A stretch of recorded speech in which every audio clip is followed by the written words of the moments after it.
শুভ সকাল সবাইকে। সবাই কেমন আছেন? আশা করি আল্লাহ তাআলা সবাইকে ভালো রেখেছে, আমাকেও ভালো রেখেছে। আজকে একটা পায়েসের রেসিপি নিয়ে আসছি, নতুন গুড়ের পায়েস। এই হলো পোলাও চাল।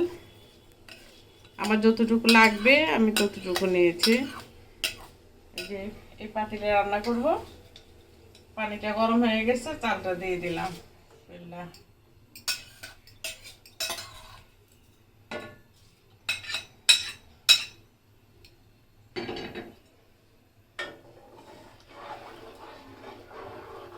এবার একটু উঠে এনে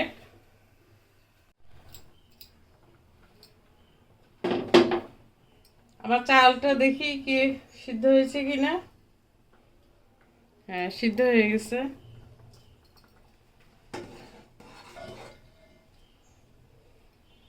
আমি একটু হালকা একটু গুঁটা দিয়ে দিব,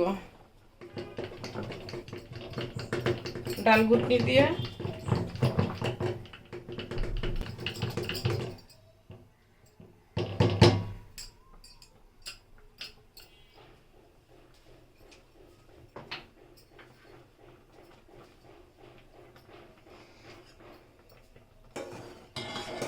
আর গুড়তে হবে না, গুড় দিব নতুন গুড়, খেজুরি গুড় এটা।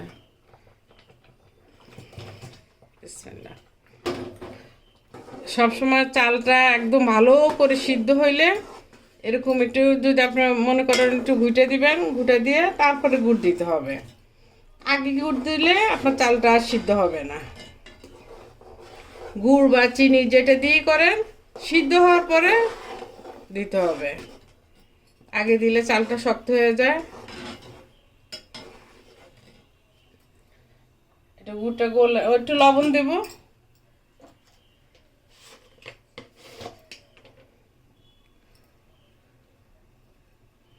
এই যে সামান্য একটু লবণ দিচ্ছে, বেশি দিলে লবণ লবণ লাগবে।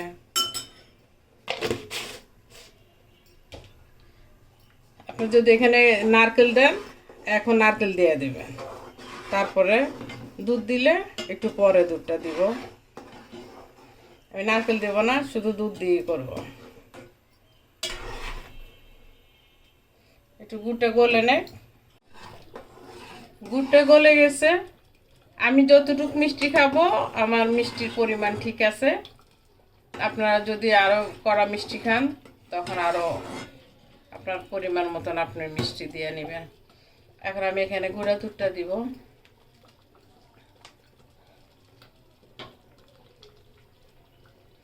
গুঁড়া দুধটা কীভাবে দিব, গালাইয়া দেই। গুঁড়া দুধটা আমি এইভাবে দেই, গুঁড়া দুধটা এইভাবে আমি দেই। তাহলে একটু গালাইয়া দিলে, একটু পায়েস বাটিতে নিয়ে বা একটু গরম পানি করে, আমার গরম পানিটা করে রাখতে ভুলে গেছি।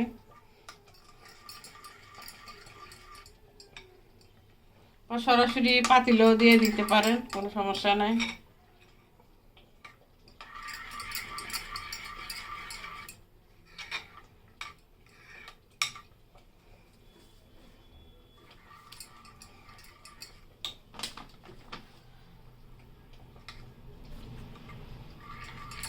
দুধটা দিয়ে দেই।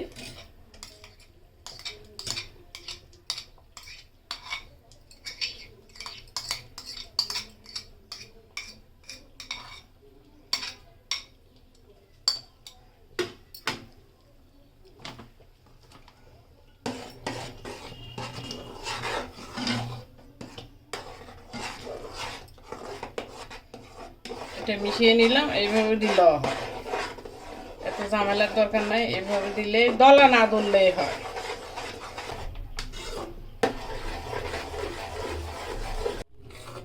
পাঁচটা হয়ে গেছে আপুরা। এখানে যদি আপনি দারচিনি এলাচি দিতে চান, দিবেন। আমি দিব না, দুধের জিনিসে দারচিনি এলাচি দিলে খেতে ভালো লাগে না। এই আপনার পছন্দ হলে দিবেন। আর দুধের পরিমাণটা একটু বাড়িয়ে দিবেন, তাহলে খেতে ভালো লাগবে।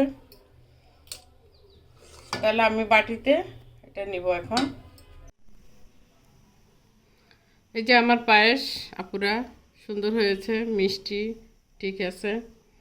একটু কম মিষ্টি দিয়ে খেতে হবে। এখন সব জায়গায় মিষ্টি কম দেয়, দুধের পরিমাণটা বাড়িয়ে দেয়।